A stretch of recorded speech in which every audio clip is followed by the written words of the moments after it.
Break के बाद जारी है टेढ़ी बात में। इस वक्त हमारे साथ श्रीमती गीता भुक्कल जी हैं, हरियाणा की शिक्षा मंत्री। महिला एवं बाल कल्याण मंत्रालय भी इन्हीं के पास है, कुछ और मंत्रालय भी इन्हीं के पास है। गीता जी, आप बात कर रहे थे कि शिक्षा के क्षेत्र में आपने बहुत तमाम चीजें, वैसे तो आपके पास महकमे बहुत हैं और फिर आपने काम भी बहुत किए हैं, तो आपके पास गिनाने के लिए बहुत चीजें हैं। हालांकि उनकी सार्थकता या उनकी उपयोगिता या किस हद तक गुणवत्ता के लिहाज से वो काम जितने आप बता रही हैं वो जमीनी स्तर पर लागू हो पाए, ये एक अलग अध्ययन का विषय है। लेकिन मैं आपसे ये समझना चाहूंगा कि RTE, right to education act, आप ही की UPA सरकार हुआ करती थी, उसके राज्य में इसको इम्प्लीमेंट किया गया। उसमें क्लॉज था जिसमें कि निजी स्कूलों को बाध्य करना था कि इकोनॉमिकली वीकर सेक्शंस के लिए पर्याप्त जो एडमिशंस दे, बच्चों को दाखिले दिए जाए, और ये पूरे देश में समस्या है और स्कूलों ने इसका काफी विरोध किया, गतिरोध किया। उस नजरिए से क्या शिक्षा विभाग को वो सफलता मिल पाई? काफी हद तक स्कूल कोऑपरेट नहीं कर पाए, ना उन्होंने किया, उनकी मंशा नहीं थी, इच्छा नहीं थी, और सरकार की भी निष्ठा या उनकी वचनबद्धता इन इकोनॉमिकली वीकर सेक्शंस को उनका बनता हक इन निजी स्कूलों में दिलाने के लिए, उस पर भी सवालिया निशान लगे। मैं इसमें क्लैरिफिकेशन करना चाहूँगी। जो शिक्षा का अधिकार आया उसमें 25% एडमिशंस BPL बच्चों को देने हैं और वो नेबरहुड स्कूल्स आइडेंटिफाई किए जाने हैं जिसमें कि प्राइवेट स्कूल्स में बच्चों को एडमिशन देना है। पर हरियाणा एक ऐसा राज्य है जो नेशनल एवरेज से बहुत बेहतरीन स्थिति में है। हमारे 1 किलोमीटर, 1.5 किलोमीटर और 2 किलोमीटर की परिधि में हमारे प्राइमरी और upper primary schools already available हैं। तो जो भी हमारे सरकारी स्कूल हैं वही हमारे नेबरहुड स्कूल्स हैं और आज हमारी जिम्मेवारी ये बनती है कि हर बच्चे को हम स्कूलों में लेकर आएं। तो इसमें प्राइवेट स्कूल्स को हमने नेबरहुड स्कूल डिक्लेयर नहीं किया क्योंकि आज हम इस बेहतरीन स्थिति में है कि हमारे सरकारी स्कूलों का इंफ्रास्ट्रक्चर जो है वो पूरी तरह से अवेलेबल है। ये एक मुद्दा है। 134 और एक डिबेटेबल पॉइंट नहीं है कि आपकी सरकारी स्कूलों की कार्यकुशलता किस हद तक है? जी बिल्कुल, इसमें देखिए, और ये जो प्राइवेट स्कूल्स जो हल्ला करते हैं इसमें 134 एक जो एक सेपरेट क्लॉज है हमारा स्कूल एजुकेशन रूल्स थे, उसमें ये प्रावधान किया गया कि ये शिक्षा के अधिकार आने से पहले की बात है कि बच्चों को, गरीब बच्चों को प्राइवेट स्कूल जो है 134A के तहत बच्चों को, मेरिटोरियस बच्चों को, इकोनॉमिकली वीकर सेक्शन के बच्चों को 25% एडमिशन दिए जाएंगे जो कि प्राइवेट स्कूल्स ने नहीं दिए। ये मामला सब जुडिस भी है। कोर्ट ने अभी, जहां कोर्ट इसको मॉनिटर कर रहा है, सरकार ने भी, माननीय मुख्यमंत्री जी ने भी, हमने कई बार इनसे मीटिंग्स की, लेकिन इन्होंने जब एडमिशन नहीं दिए तो हमने 25% से कम करते हुए 10% जो है सरकारी स्कूलों के साथ साथ प्राइवेट स्कूलों की जिम्मेवारी उनको याद दिलवाते हुए कहा कि आप इकोनॉमिकली वीकर सेक्शन के मेरिटोरियस बच्चों को 10% एडमिशन दें, जिसमें एग्जाम्स भी हुए। बहुत से स्कूलों ने, अच्छी रिपोर्ट है, जिन्होंने एडमिशन दिए, लेकिन बहुत से लोगों ने, गरीब बच्चों को एडमिशन नहीं दिए। इसके लिए हमने, तो नॉन कंप्लायंस के लिए क्या, नॉन कंप्लायंस के किस किस्म की कार्रवाई? देखिए, हमने कार्रवाई इसमें की तो प्राइवेट स्कूल जो है वो जो माननीय हाईकोर्ट में जब गए तो कोर्ट ने कहा है कि आप कोर्सिव मेजर मत यूज करें प्राइवेट स्कूल्स के लिए, तो हमने थोड़ा सा उसको ढीला किया है। लेकिन हम लोग कटिबद्ध हैं, प्रतिबद्ध हैं इस बात को लेके कि हम गरीबों के बच्चों को जो है, गरीब बच्चों को उनका पूरा हक दिलवाएंगे। जहां हमारी कोशिश है हर बच्चा अच्छे स्कूल में जाए, चाहे वो हमारा सरकारी स्कूल हो चाहे प्राइवेट स्कूल हो। शिक्षा देना, क्वालिटी एजुकेशन देना हमारा ध्येय है। अगर प्राइवेट स्कूल अच्छी शिक्षा दे रहे हैं तो वो भी हमारे राज्य के स्कूल हैं, हमें उनको भी प्रमोट करना चाहिए। लेकिन जो उनकी अपनी नैतिक जिम्मेवारी है उनको भी प्राइवेट स्कूलों को जो है वो जरूर पूरा करना चाहिए। एजुकेशन मिनिस्टर, मैंने प्रोग्राम की शुरुआत में कहा था कि कांटों का ताज होता है, वो इसलिए भी कहा था कि बहुत हर साल, आए साल आपके पास वो पर्चियां आती है ना, स्लिप्स आती हैं, और लोग आपके पास ट्रांसफर्स के बहुत केसेस आते हैं। कोई ट्रांसफर्स को लेकर पॉलिसी नहीं बन पाई। और आज समझा जाता है कि जो प्लम पोस्टिंग्स मानी जाती है बड़े शहरों में, बड़े रसूखदार जो लोग हैं, इन्फ्लुएंशियल ब्यूरोक्रेट्स हैं, उनके जो पत्नियां हैं, धर्म पत्नियां हैं, या कोई रिश्तेदार हैं, हस्बैंड भी हो सकते हैं, हस्बैंड भी हो सकते हैं, वो सब लोग प्लम पोस्टिंग्स पर अच्छे बड़े बड़े शहरों में, बड़े बड़े स्कूलों में वो क्रीम है जो कि गांव में होनी चाहिए। तो वो जो एक्सटेंशन थी आपकी, जो बेस है, टीचर बेस है, वो नहीं हो पाया। तो ये एक बहुत बड़ा क्रिटिकल ग्रे एरिया है जिस पर कि आपके पास कुछ ज्यादा कहने को शायद ना हो। मैं तो, आप कांटों का ताज कह रहे हैं विभाग को शायद, और मैं तो इस लिहाज से तो है कांटों का ताज। मैं आपको एक बात कह सकती हूँ, जिस पौधे में भी कांटे होते हैं उसी में महकदार फूल लगते हैं, उसी से कुछ निकल कर आता है। ये महकमा जो है, जहाँ ये थोड़ी सी चुनौती इसमें ज़रूर है, लेकिन this is my interest subject. और मैं सोचती हूँ अगर शिक्षा सुधार में भी कुछ भी तनिक भी एक शिक्षा मंत्री होने के नाते मैं कर पाऊंगी तो मेरा मैं सौभाग्य समझूंगी।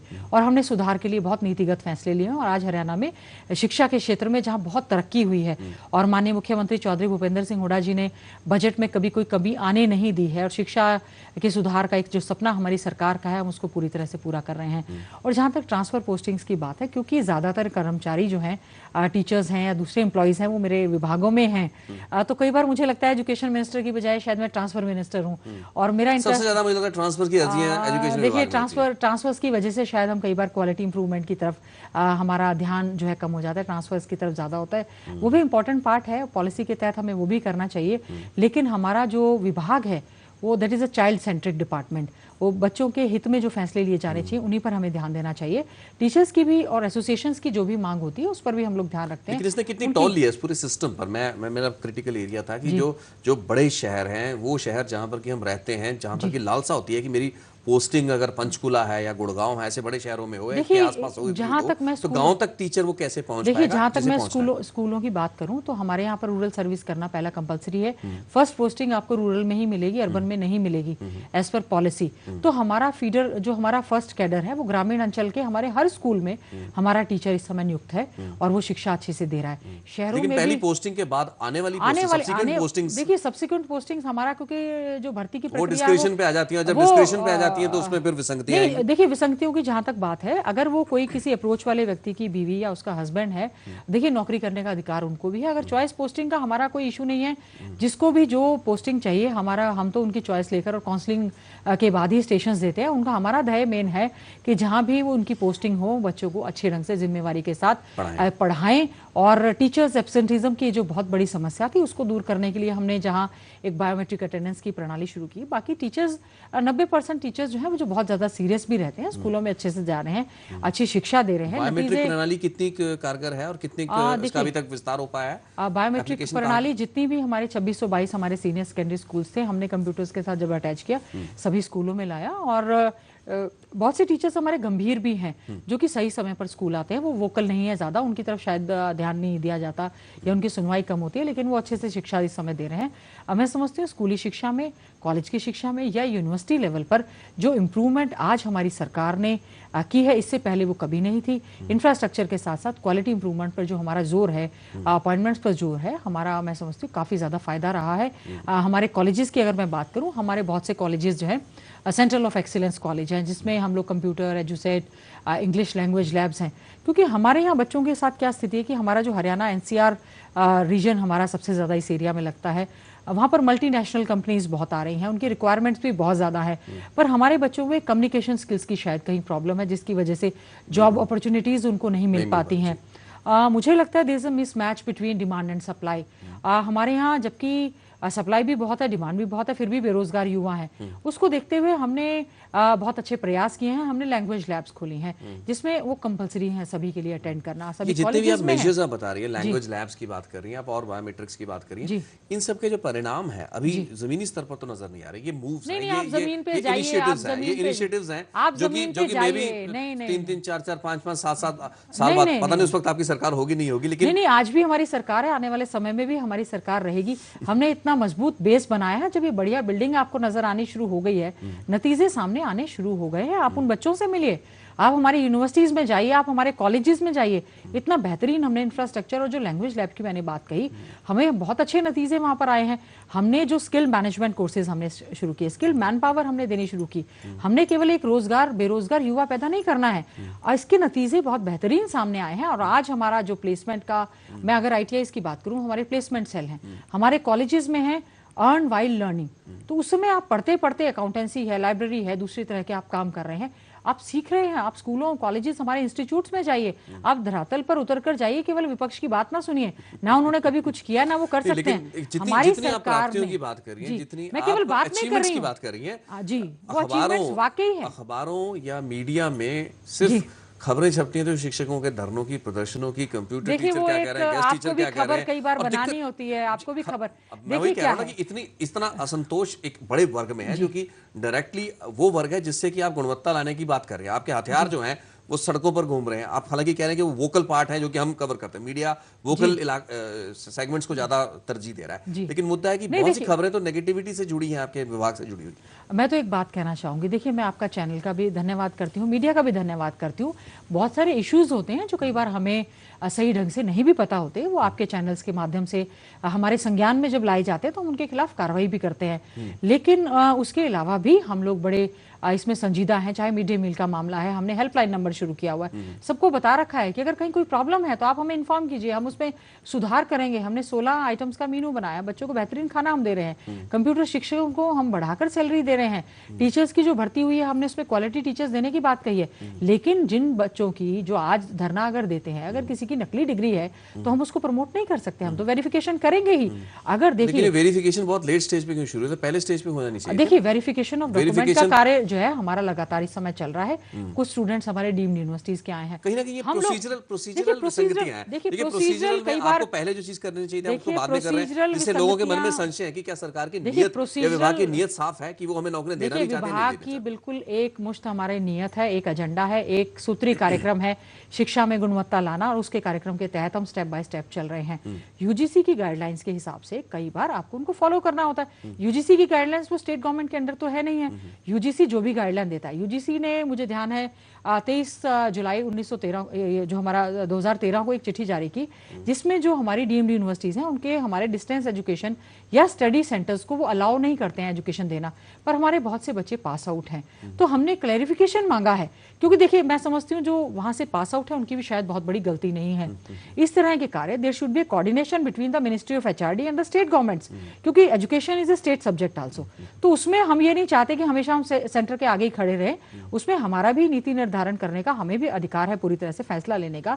लेकिन हम ये कहते हैं क्वालिटी एजुकेशन को इंप्रूव करने के लिए हमें डिस्करेज करना चाहिए जो डिग्रियां खरीद कर लाते हैं, बेचकर लाते हैं। बहुत सी जगह से हमें चिट्ठियां आई हैं, न केवल हरियाणा राज्य की बात है, पूरे देश भर में, दुनिया भर में इस तरह का एक ट्रेंड चला जिससे कि क्वालिटी हमारी डेटोरेट हुई है, और ये चिंता का विषय है। आज केवल नंबर ऑफ यूनिवर्सिटीज खोल देने से बात नहीं बनेगी, हमें क्वालिटी इंप्रूव अगर करनी है स्कूल, कॉलेज, यूनिवर्सिटी, और हमें हमारे रिसर्च प्रोग्राम्स को, हमारे ट्रेनिंग प्रोग्राम्स को, हमारे को इनको बहुत ज्यादा जोर देना पड़ेगा। सैलरी के साथ साथ जिम्मेवारी जो टीचर्स की है, जो असिस्टेंट प्रोफेसर्स की जिम्मेवारी है, चाहे वो यूजीसी गाइडलाइंस के हिसाब से, चाहे स्टेट गवर्नमेंट आज बहुत गंभीर है क्वालिटी एजुकेशन को लेकर, और उसमें हमें वो कोऑर्डिनेट करें। हम उनको ओरिएंटेशन प्रोग्राम उनके दे रहे हैं, हम उनको टीचर्स की ट्रेनिंग दे रहे हैं, जो फर्स्ट टाइम हमारे सेलेक्ट होकर टीचर्स आते हैं हम उनको ट्रेनिंग दे रहे हैं। तो मैं समझती हूँ अगर हम लोग सब लगेंगे, ये कोई राजनीतिक मुद्दा नहीं, किसी भी राजनीतिक पार्टी को, जो वो हमारी पार्टी हो चाहे दूसरी पार्टी को, उसको राजनीतिक मुद्दा नहीं है। This is a social cause, noble cause, और शिक्षा तो एक ऐसा कॉज है जिसकी जोत हमें जो है सबको मिलकर जगानी चाहिए।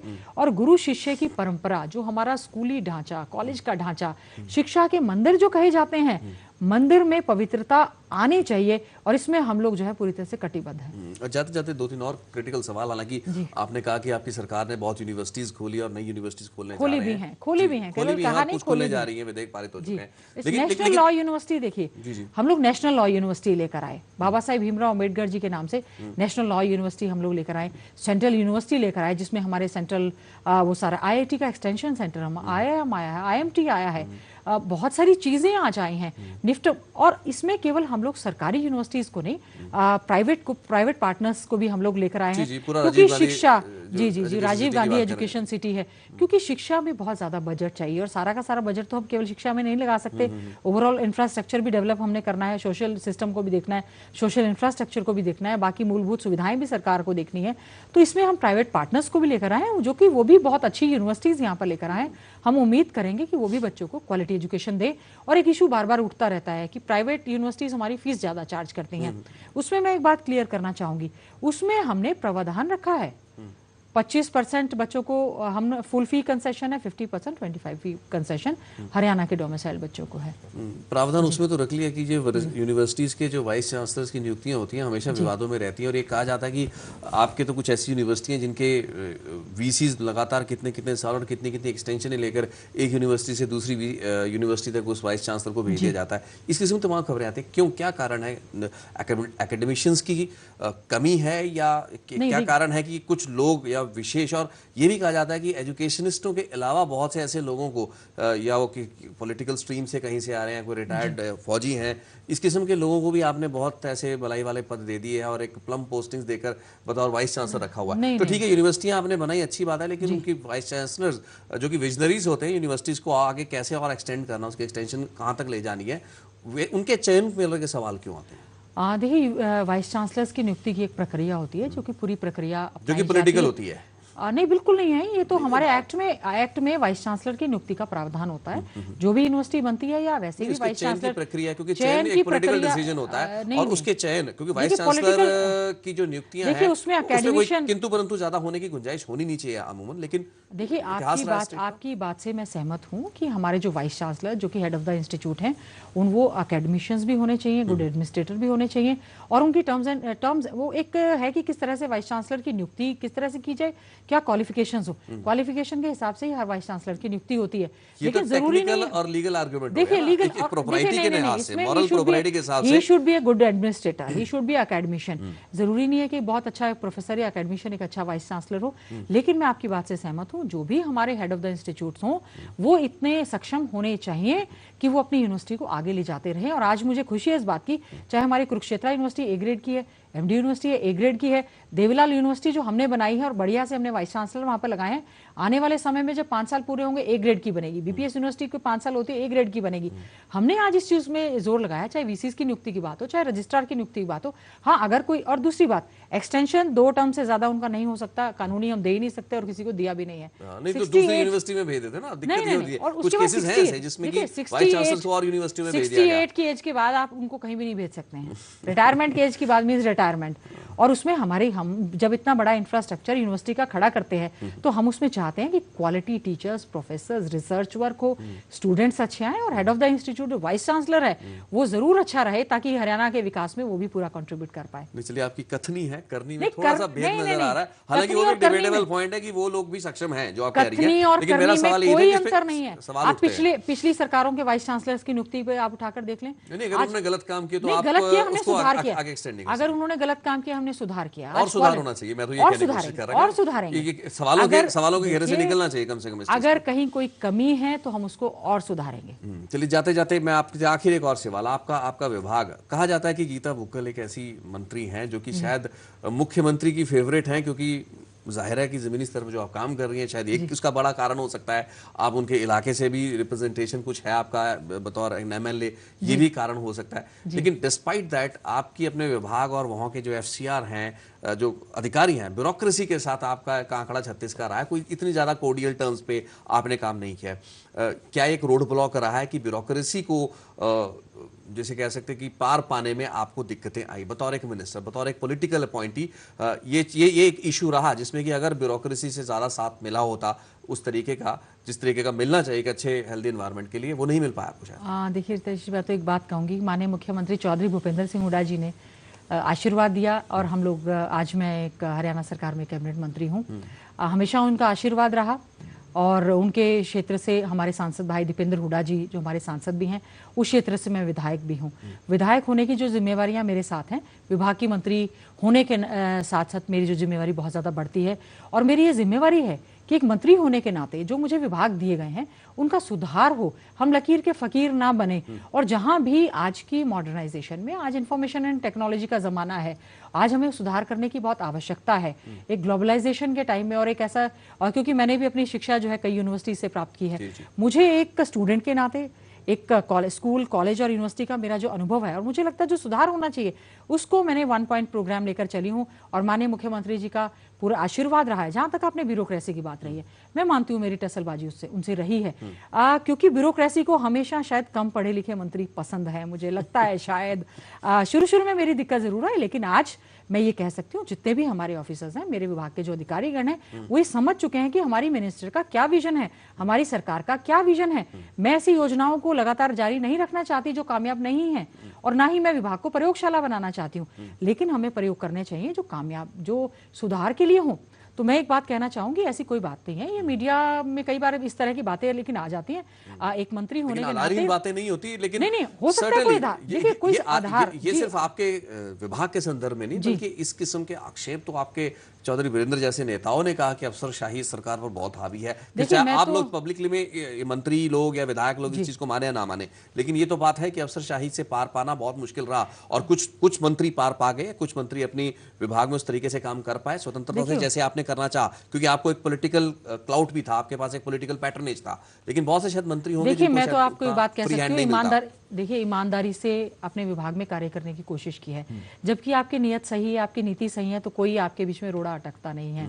और चाहे हमारे विभाग के अधिकारियों की बात है, जब उनको हमारी सोच के बारे में पता चलता है, जो विजन है उसमें वो पूरी तरह से मदद करते हैं। मान लीजिए कोई नहीं मदद कर रहा है तो हमको समझा देते हैं, क्योंकि हमने केवल हो सकता है उनके पास भी बहुत अच्छे नीतियां रहती हैं, और एक ब्यूरोक्रेसी का और एक मंत्री होने के नाते I am not a political person, we are government, they are servant to the government. Employees जो हमारे सरकारी कर्मचारी अधिकारी हैं, they are to assist the government. और मैं आज कहना चाहती हूँ मुख्यमंत्री जी के पास एक बहुत अच्छी अधिकारियों की भी टीम है जिन्होंने हमारी सरकार को मदद की है, और मेरे विभाग में भी हमारे पास बहुत अच्छे अधिकारियों की टीम है जिन्होंने हमें मदद भी की है। अगर कोई दिक्कत आई है तो हमने उसका समाधान करने की कोशिश भी की है।